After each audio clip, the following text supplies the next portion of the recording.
Vinci সাহেব, আমরা যাচ্ছি কোথায় এখন এটা তো বলবেন। কোনো প্ল্যান নেই। আপনার দু চোখ যেদিকে যায়। ফেরত আসতে পারবেন তো? যদি আপনার ইচ্ছে হয়। আপনার কোনো ইচ্ছে নেই?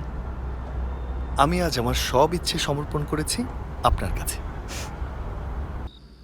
হ্যালো, আসসালামু আলাইকুম। আমি অভি, চিনতে পেরেছেন? পেরেছি।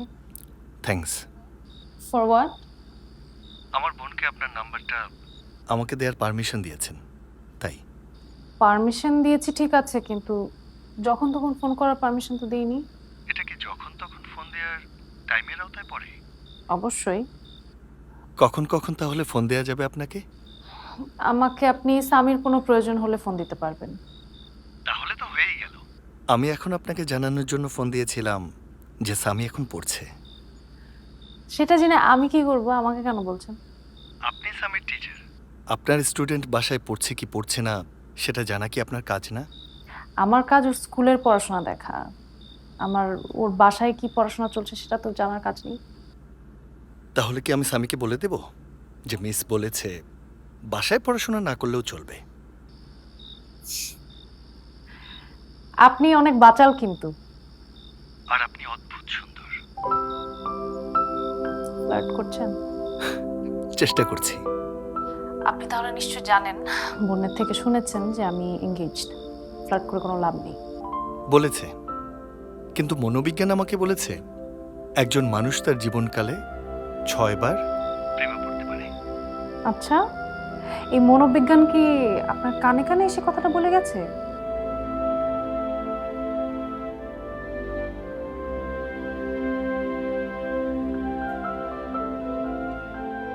ভেবেছিলাম আপনি আজকেও না করবেন। আমি কি হ্যাঁ বলে কোনো অপরাধ করে ফেললাম নাকি? অবশ্যই না। আসলে আমি এক্সপেক্টই করিনি। আপনার মুখ থেকে না শুনতে শুনতে অভ্যস্ত হয়ে গেছি তো। আমি কি অনেক বেশি না বলি? অনেক বেশি। আমার ধারণা না বলার উপর আপনার বড়সড় একটা ডিগ্রি আছে। না বলা যদি কোনো শিল্প হতো তাহলে আপনি হতেন সেই শিল্পের ভিঞ্চি।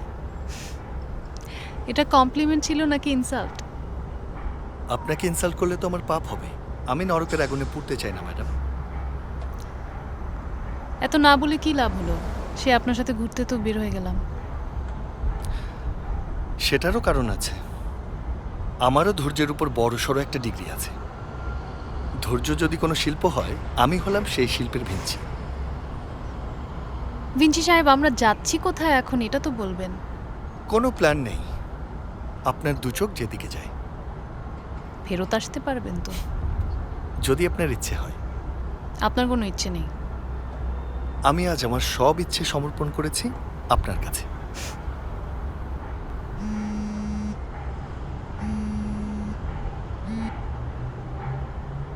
হ্যালো রিমি, তুমি কোথায়? আমি বাসায়, মেহমান আসছে তো একটু ঝামেলার মধ্য দিয়ে যাচ্ছি। আমি আরো ভাবলাম দেখা করি, তাই আরো তোমার স্কুলের সামনে আসছিলাম। আচ্ছা ঠিক আছে। বেশি ঝামেলা দেখা করো। না, আজকে তো দেখা করতে পারবো না মনে হচ্ছে। কালকে করি।